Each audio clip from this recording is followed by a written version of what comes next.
Mesdames, Messieurs, bonjour. À l'émission Le Touche à Tout, aujourd'hui, comme premier invité, j'ai le plaisir de recevoir le directeur de ce qu'on appelle Télésurveillance Chaudière-Appalaches, Claude Gagnon. Bonjour, Claude. Bonjour, M. Bienvenue. Sévigné. Télésurveillance Chaudière-Appalaches. Ça surveille la télévision ou c'est quoi? Non, c'est Télésurveillance Santé Chaudière-Appalaches. Ah, santé! Oui, on fait la surveillance santé, puis en même temps, on travaille pour maintenir les gens le plus possible à domicile par des services de surveillance électronique qui sont faits par des infirmières 24 heures sur 24, 7 jours sur 7. OK. Donc, autrement dit, la télésurveillance, là, c'est pour venir en aide à des gens qui demeurent chez eux. Oui, en aide ou pour... Ben, en tout cas, en surveillance. En surveillance, ça peut être parce que quelque part, les gens, c'est des gens fragilisés par la vie, par un accident, ou vieillissement, ou une maladie. Les gens peuvent avoir recours à nos services. Puis, il y a des infirmières au bout de la ligne. Puis, s'ils ont besoin de conseils d'une infirmière, ils pèsent sur leur bouton d'aide. 30 secondes après, ils parlent à une infirmière. Ah bon. Vite, comme là, on est en période de pandémie. Là, ça fait quasiment un an. Là, on est au début de février. 10 mois, hein? Ça fait 11 mois. Là. S'il y a des gens qui sont dans la maison chez eux, là, puis ils commencent à paniquer, ils commencent à vivre de l'insécurité, est-ce que ça serait bon pour eux autres d'avoir recours à vos services? Oui, on n'est pas obligé d'être malade pour avoir notre service. L'insécurité, vous nommez, ça peut être l'insécurité de la personne, ça peut être l'insécurité du proche aidant. Ah oui? Oui, parce que pour les proches aidants, c'est sécurisant de savoir qu'il y a quelqu'un avec son aidé pour quand il va faire les courses ou quoi que ce soit. Là. Oui. Alors, là, tu nous as apporté différents... c'est de la technologie, là. Oui. Je dirais différents... J'ose pas dire le mot bébelle parce que c'est loin d'être ça. Peux-tu nous les expliquer puis nous dire à quoi ils servent et c'est qui les gens qui pourraient en avoir? Bien, tout le monde peut en avoir. Tout le monde? Tout le monde peut en avoir. Tout le monde de Chaudière-Appalaches. Chaudière-Appalaches, OK. Oui, mon territoire, c'est Chaudière-Appalaches. Alors, nous, là, Chaudière-Appalaches, là, ça part de Guard Bay. Oui. Puis ça s'en va jusqu'à Montmagny en ramassant notre binière puis la Beauce. C'est en plein ça, puis les chemins, puis ça, Bellechasse. Oui. C'est ça, Bellechasse, oui, une partie. Entre les opposés, il y a à peu près 2 heures, 2 heures et quart de route. C'est ça. Donc, explique-moi un peu la technologie que vous utilisez. Nous, on installe un modem comme celui-ci ou l'autre à la maison. Si on a une ligne terrestre, une ligne ordinaire, là, une ligne dure, comme les gens. Une ligne téléphonique, là? Ou une ligne téléphonique, on collecte l'appareil et ça leur permet d'être en communication avec les infirmières. Ou si les gens n'ont qu'un cellulaire, ben comme la boîte carrée qui est là, c'est un appareil cellulaire. Donc, celle qui est à l'extrémité, là, oui. qu'on voit là, à gauche, là. Oui. Ça, c'est pour le cellulaire. Oui. Et puis, ce qu'on peut y mettre, c'est le forfait de base. Ça peut être un bracelet, comme celui-là ici. Ça ressemble à une montre. Oui, puis c'est un bracelet qui est doux, puis qui est contre les allergies, puis ou un pendatif. Les gens, des fois, ils n'aiment pas ça, un bracelet, quoi que ce soit, ça peut être un pendatif.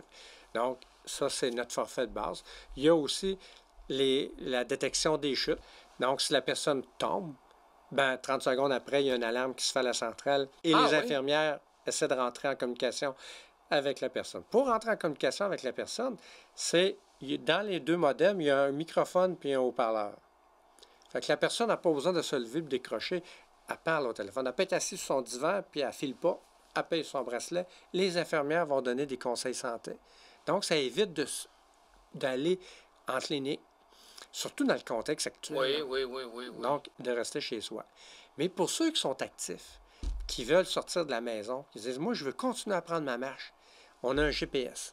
Ah bon? Oui, il est capable de rejoindre les gens à grandeur du Canada. Ah oui? Le GPS, il y a un microphone dedans, il y a un haut-parleur, donc, puis il est détecteur de chute. Ça fait que la personne est ici à Tête-Formaise, puis ça fait un bout qu'elle fait son 5 km, puis elle est rendue à 4 km de la maison.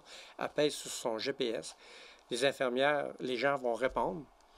Et ils vont dire, bon, ben là, M. Gagnon, vous êtes là, ça va pas, là, j'explique. Puis ils vont être capables de la localiser à cause du GPS. Oui, si le réseau cellulaire est bon, très bon, c'est à 1 mètre près. Ah, mon Dieu! Oui.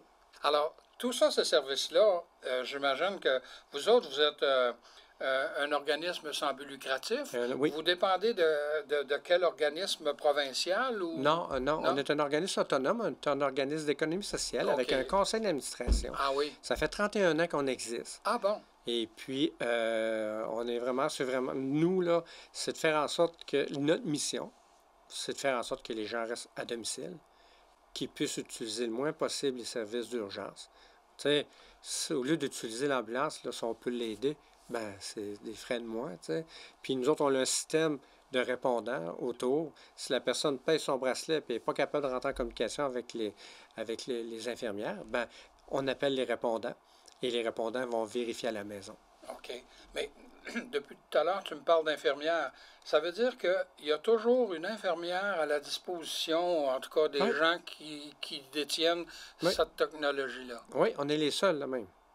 On est les seuls. Là, quand on dit là, 24 heures sur 24, 7 jours sur 7, là. Oui, monsieur. On est les seuls. On était 2 organisations. Là, depuis peu, on n'est qu'une seule organisation de ce type au Québec. Au Québec? Oui. Toutes les TELUS et les ci et les ça de ce monde, c'est des répartiteurs. C'est des gens qui vont assurer la sécurité des gens. Nous, on assure la sécurité, mais on assure aussi la santé. Les gens peuvent demander des services, des conseils santé. Oui. Tu sais, ils pèsent là-dessus. Hey, je ne file pas matin, si ils vont probablement. Puis en plus, les infirmières, ils ont l'état de santé de la personne et le profil pharmacologique. Ils prennent ils ont ça devant eux autres. Et les infirmières, avec les médicaments que les gens prennent, ils savent très bien, ou presque, ce que la personne vit. Oui, ça, c'est pas juste pour les personnes âgées, ça, non, là. Hein? Non. On s'entend, là. C'est pour ça que je dis au début, les personnes fragilisées. OK. Ça coûte combien pour avoir un service là, de télésurveillance santé Chaudière-Appalaches? Nous, on est un ordre d'organisme sans but lucratif, donc les gens peuvent le déduire sur leur rapport d'impôt. Ah oui? Donc, le forfait de base, le bracelet ou le pendatif, c'est 25 $ par mois plus taxes. Moins le crédit d'impôt de 35 %. Donc, c'est économique. Et si on prend la détection des chutes, bien, on rajoute 7,50 $, ça fait 32,50 $ par mois. Ça, le 32,50 $, là, c'est le kit au complet, là. Non, c'est le détecteur GPS, de chute. Ou non? Ah non, OK. Le GPS, c'est 60 à 25 $ par mois parce qu'il y a beaucoup de technologie là-dedans. Je trouvais que c'était pas cher. Puis, il y a l'appareil cellulaire qui est à 33,50 $ par mois. OK. Mais on n'a pas d'autres frais, par exemple. Les gens peuvent bénéficier d'un crédit d'impôt? Oui, les gens de 70 ans et plus, là, eux autres, c'est 35 % qu'ils peuvent déduire. Je vais le prendre en note. Et puis, donc, on a ce crédit-là, puis on n'a pas d'autres frais. On fait l'installation à la maison. L'appareil est garanti tout le long de l'utilisation. Si la personne a 1 an, 2 ans, 5 ans, l'appareil est garanti. On change les batteries. Le bracelet, il s'en vient moins beau, moins bon. On change le bracelet. Tout est gratuit. C'est sûr que si la personne brise l'appareil, là, c'est pas pareil. Ouais. Mais dans l'utilisation usuelle, normale, nous, tout est garanti. Pas de contrat là, qui sont obligés d'être avec nous autres 1 an minimum. Là. Il n'y a pas de ça. Puis, il n'y a pas de frais cachés, pas de fermeture de dossier, pas d'ouverture de dossier. Alors, quand on dit c'est 25 $ par mois plus taxes, c'est 25 $ par mois plus taxes, point à la ligne. Comme on dit en français, 25 $. That's it. OK. Oui. Oui, c'est important, là, tu sais, je veux dire. Mais est-ce que ces frais-là, le fait que vous soyez un organisme sans but lucratif, c'est ce qui explique que les frais sont moindres que d'autres? Oui, ils sont bas. Puis nous, on a eu une augmentation en 2017 parce qu'on a changé notre technologie au complet. Mais ça faisait au-delà de 10 ans qu'il n'y avait pas eu d'augmentation. Donc, parce que nous autres, ça nous permet de donner des services, les revenus, mais en même temps, on réinvestit dans la société. Là. Bon, là, s'il y a des gens qui nous écoutent, là, ça fait déjà une dizaine de minutes qu'on parle, puis ils se disent, oui, mais comment je fais pour ne serait-ce qu'avoir des renseignements supplémentaires ou pour adhérer à ce programme de télésurveillance? C'est quoi le moyen le plus facile? L'adhésion, c'est vraiment simple. Les gens font le 811 et ils font l'option 2 qui est l'info sociale.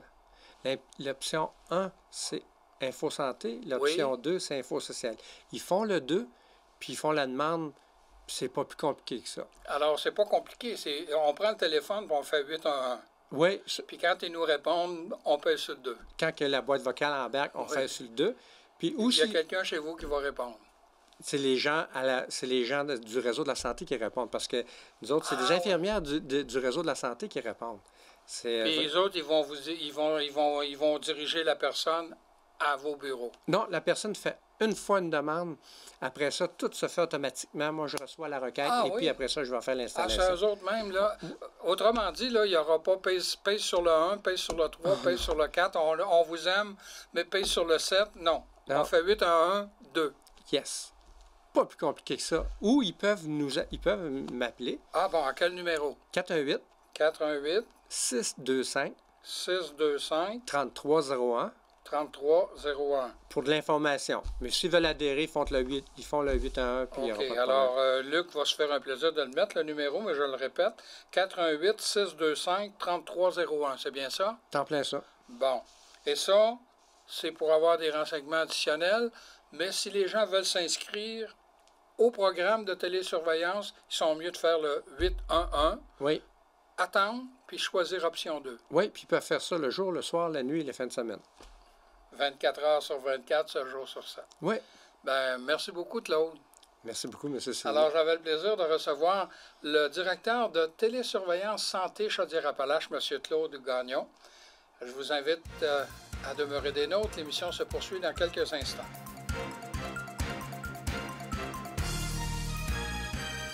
De retour à l'émission, j'ai le plaisir de recevoir quelqu'un que je connais depuis, disons, quelques décennies. Quelqu'un qui a joué dans la toute première pièce présentée par les Cabotins il y a 53 ans. N'est-ce pas? C'est ça. Alors, Mario Langlois, bonjour Mario. Bonjour Pierre. Alors là, aujourd'hui, on se parle au creux de l'oreille. Ah oui, tout à fait. Alors, ça veut dire quoi, ça? C'est au creux de l'oreille. Au creux de l'oreille, c'est une idée qui c'est pas une idée originale des Cabotins. C'est à Paris, au tout début de la pandémie, il y a Wajdi Mouawad, voilà, c'est lui qui a eu l'idée de créer du théâtre, mais à distance, étant donné que les salles étaient fermées. Il s'agit, en fait, au creux de l'oreille, nous, on a appelé notre projet comme ça, il s'agit de lire une pièce de théâtre à quelqu'un au téléphone, puis de lui faire vivre des moments de théâtre, mais à travers le médium qu'est le téléphone, vu qu'on ne peut pas présenter en salle. Oui. Le 13 mars 2020, quand M. Legault a fermé la province, ben nous, le 13 mars au soir, c'était notre première au théâtre, au studio Théâtre Paul Hébert. Évidemment, on n'a pas pu présenter les Muses, mais ça a été notre réaction d'essayer de trouver un moyen. On est tombé en mode solution, puis on avait entendu parler du projet qui avait commencé, puis maintenant, il y en a partout, dans toute la province. Le Trident à Québec en a fait. Alors, c'est essentiellement ça. C'est des pièces de théâtre qu'on lit à nos auditeurs, auditrices, et il y a des lecteurs, puis on fixe des rendez-vous hebdomadaires. Ça dure pendant 8 semaines et c'est gratuit. Oui, c'est gratuit. C'est pas, c'est simplement pour le plaisir de rester connecté à ce qu'on fait, à ce qu'on aime, la passion qu'on a. Au mois de février, qu'on va commencer, le 15 février, ben ça va devenir la deuxième édition. Oui, c'est ça, la deuxième édition. C'est ça. On en a fait une première édition qui a duré entre octobre et décembre 2020. Et ça a été très positif. C'est pour ça qu'on répète l'expérience. Et tu me disais juste un petit peu avant le début de l'émission que toi, tu as participé. Oui, j'étais... Donc, tu as fait la lecture d'une pièce de théâtre à quelqu'un. Oui. Puis ta pièce de théâtre est répartie en 8 périodes. C'est ça, en 8... C'était quoi que tu as lu, toi? Moi, j'ai lu Drôle d'oiseau, qui est une comédie. C'est une comédie où il y avait seulement 2 personnages, un homme et une femme. D'une femme qui décide d'ouvrir une auberge, un gîte touristique. Puis son ouvrier qui fait les rénovations, il disparaît. Puis là, elle est mal prise parce que l'ouverture va être pour très bientôt. Et là, il arrive un monsieur un ornithologue amateur, qui lui, dans le fond, c'est pas tellement l'auberge qui l'attire, mais c'est les oiseaux qui se tiennent autour. Alors, ça devient le drôle d'oiseau de l'histoire. Et les deux tombent en amour, finalement. Ça se termine bien. Alors, et c'est ce que tu as lu pendant 8 semaines? Exactement. À combien de personnes? Moi, j'avais seulement une personne. À tous les jeudis après-midi, dans l'après-midi, à une heure très précise, j'appelais cette madame-là, puis c'est Madame Nadeau. Puis on jasait un petit peu, je disais comment ça va, etc. Puis là, je commençais la lecture. Puis de semaine en semaine, bien évidemment, autant moi que elle, c'est qu'on a développé comme une espèce de complicité. Puis aussi, quand on fait la lecture, bien évidemment, on décrit le décor, on donne le décor, on donne l'action aussi. Alors, c'est comme du théâtre, mais il y a une vibration théâtrale qui se passe, autant de la part du spectateur, parce que là, c'était une comédie. Alors, à chaque fois que Mme Nadeau riait ou ricanait un petit peu à cause des répliques que je disais, ben moi, ça me stimulait. Alors, ça a été très, très agréable comme expérience. Autant, puis de toute façon, je ne sais pas si les gens ont pu lire ça, mais ça a apparu dans le MAC 2000 du mois de décembre, les réactions des gens. Puis il y a un communiqué de presse qui est sorti aussi là-dessus. Bon, là, on est au début de février, puis si j'ai bien compris, vous allez recommencer les lectures à la mi-février. Oui, le 15 février jusqu'au 10 avril. OK. Maintenant, là, les gens qui nous écoutent aujourd'hui, puis qui seraient intéressés, tu nous as dit que c'était gratuit. Oui. Ils ont jusqu'à quand pour s'inscrire? Ils ont jusqu'au 10 février à midi. C'est 8 semaines. C'est ça. C'est ça. Et là, à ce moment-là, il y a un choix de 3 pièces. Malheureusement, je ne peux pas vous les dire parce que je ne les connais pas. De toute façon, les gens qui s'inscrivent, ils vont le savoir. Ils vont le savoir, puis ils vont avoir un choix à faire entre 3 pièces de théâtre différentes où ils vont avoir le résumé un peu de ce que c'est. Puis là, ils vont pouvoir faire leur choix. Puis c'est ça. Puis là, après ça, puis là, actuellement, ben, on essaie de trouver des lecteurs. Il y a déjà des lecteurs, mais là, c'est parce que avec ce qu'on fait aujourd'hui, peut-être que le nombre d'inscriptions va augmenter. Et là, à ce moment-là, ben, parmi les cabotins, on cherche des gens qui seraient intéressés, des lecteurs, à venir tenter l'expérience. Bon, alors, s'il y a des gens qui seraient intéressés, de quelle façon? Là, ils ont jusqu'au 10 février. On est dans la première semaine de février. Alors, ils s'inscrivent de quelle façon? Ben, ils communiquent soit par courriel, cabotin@gmail.com. Alors, Luc va le mettre, là. Alors, cabotin au pluriel, @gmail.com. C'est ça. Ils peuvent téléphoner aussi dans le 88 à 338-1255. Ça, c'est la permanence du studio Théâtre Paul Hébert. Il n'y a pas quelqu'un tout le temps là, mais vous pouvez laisser, le message. Vous pouvez laisser le Alors, message. 88-338-1255. Voilà. Et on a une page Facebook aussi, Les Cabotins. Il y a de l'information là-dessus, mais vous ne pouvez pas vous inscrire là-dessus. Non, OK. Il y a le site aussi, le site Internet. Le site web, là. Alors, c'est www.lescabotins. Oui, c'est ça. Alors, c'est très facile de s'y rendre, mais on ne peut pas s'inscrire là encore non plus. Là, non. Les inscriptions se font soit par téléphone ou par courriel. Ou par courriel. C'est ça. Et tu l'as bien dit, c'est gratuit. Oui, tout à fait, c'est gratuit. Et là, c'est réparti, une pièce de théâtre répartie en 8 étapes. En 8 étapes. Ça dure combien de temps à peu près, la lecture? Comme toi, là, l'expérience là, de Drôle d'oiseau avec la dame à qui tu as fait la lecture les jeudis après-midi. Ben, je veux dire, c'est des lectures qui durent environ 20 minutes, à peu près, tout au plus, là. Mais c'est sûr que la rencontre téléphonique peut durer jusqu'à une demi-heure autour de ça, là, parce qu'on on prend des nouvelles de comment les gens vont, etc. Puis après, ben, il y a toujours des échanges sur ce qu'on vient de lire et ce qui va arriver aussi. Alors, mais ça dure au maximum une demi-heure, mais la lecture proprement dite, elle dure peut-être 15 à 20 minutes. Là. C'est ça. Mais maintenant, toi, tu me dis, moi, je faisais la lecture à une dame le jeudi après-midi. Oui. Est-ce que c'est la période qui est déterminée par vous autres ou c'est Non. le client qui vous appelle qui vous dit, ben moi, j'aimerais ça le mardi à 7 heures? C'est exactement, 19 heures. c'est exactement ça. Ah oui? Les, OK. les gens choisissent. Nous, on s'adapte à la disponibilité des gens. Si les gens sont disponibles le jeudi ou le mardi ou le mercredi, on s'organise pour être disponible à ce moment-là, puis pour faire la lecture à ce moment-là. C'est les gens qui déterminent. Ah, OK. Alors, c'est les gens qui déterminent la période de lecture. C'est ça. Puis là, ben, moi, ça m'est pas arrivé. Je ne sais pas si c'est arrivé aux autres, mais c'est flexible aussi, hein, parce que les gens, la vie continue et tout ça. Ben, d'une rencontre à l'autre, ben, on peut le dire, bon, ben là, la semaine prochaine, moi, je ne serai vraiment pas disponible à cette heure-là. Ah oui, OK. Alors, on a cette flexibilité-là pour dire, bon, ben OK, la semaine prochaine, ce sera, au lieu d'être le jeudi, ça sera le mardi ou Oui. peu importe. Là. OK. Alors, c'est très, très flexible. Là. Oui, tout à fait. Tout à OK. fait. Puis là, ben, c'est ça. C'est agréable. Oui. C'est T'as aimé ça, toi, cette expérience-là? Ah, oui, oui. La personne à qui j'ai.